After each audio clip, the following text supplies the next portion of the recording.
चला आता पटपट पटपट आपलं काय स्नान करून घेऊ म्हणजे आपलं दर्शनाला जायला. बरोबर आहे का बापू?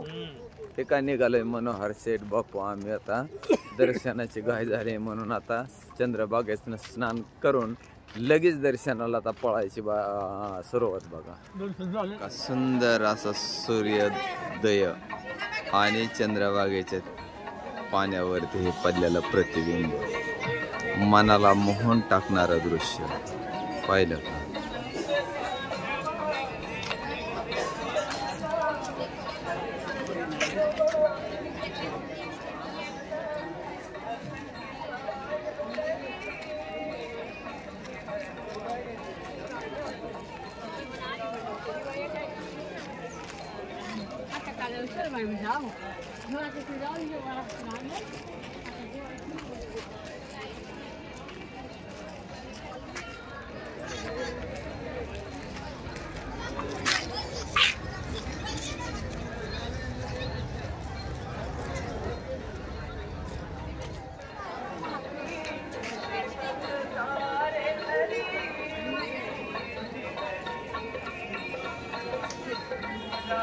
सुंदर मनोहारी दिवस उगवलेला आहे. सूर्याची किरण चंद्रभागेच्या पाण्यावरती कसे काय वाटतात पाहिलं.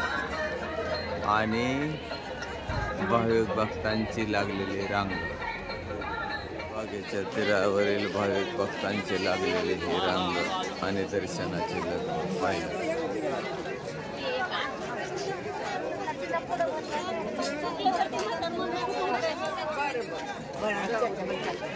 पांडुरंगाच्या भेटीसाठी लगबग, दर्शनाची लगबग. आणि हा चंद्रभागेच्या तीरावरील शेत पाहिला आणि मंदिराकडे जाणारे दर्शनाची वाट.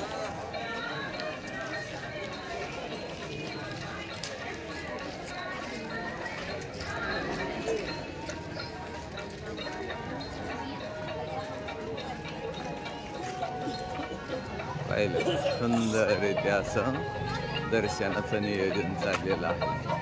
हे एकंदर दर्शनाची बारी पाहिलं.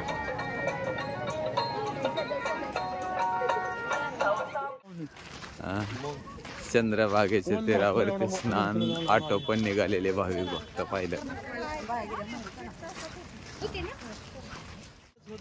हा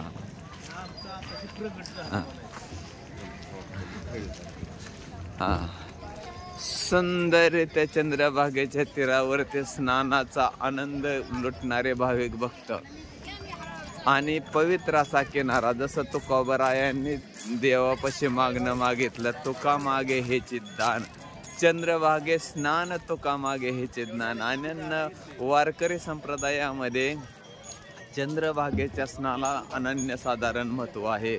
म्हणून तुकोबरायांनी मागितलं की देवा मला काही नाही मिळालं तरी चालेल, पण मला चंद्रभागेचं स्नान आणि तुझं दर्शन हेच माझ्या जीवनाचं सर्वस्व आहे असं तुकोबरायांनी म्हटलेलं आहे. आणि म्हणून ह्या चंद्रभागेच्या तीरावरती सकाळच्या प्रहरी स्नानाचा मनमुराद आनंद घेणारे भाविक भक्त पाहिलं का? या ठिकाणी सुंदर असं नियोजन आणि आयोजन चाललेलं असतं भाविक भक्तांचं स्नानाचं. बघितलं इथं पुंडलिकरायांचं मंदिर. हे भक्त पुंडलिका ज्या संत वैकुंठीचा नाथ भूतलावर आले ते पुंडलिकरायांचं हे मंदिर आणि हा चंद्रभागेचा किनारा आणि चाललेले भाविक भक्तांचे स्नान. कसं काय वाटतं एकंदर मन मोहून टाकणारं सौंदर्य.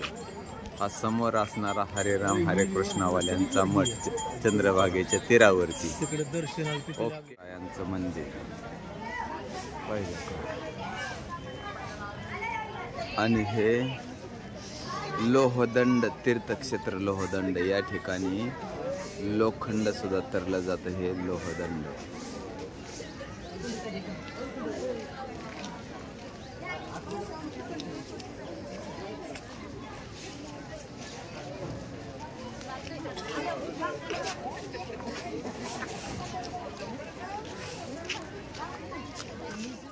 पुंडलिकाच्या मायबाप 11 रुद्र मारुती मंदिर.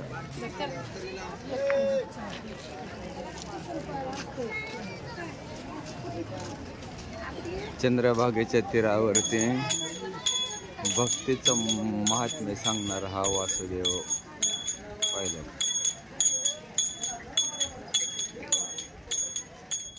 चंद्रभागेच्या तीरावरील सेतू म्हणजेच दर्शन बारीचा सेतू आणि एकंदर चाललेले भाविक भक्तांचं दर्शनाचे रांग.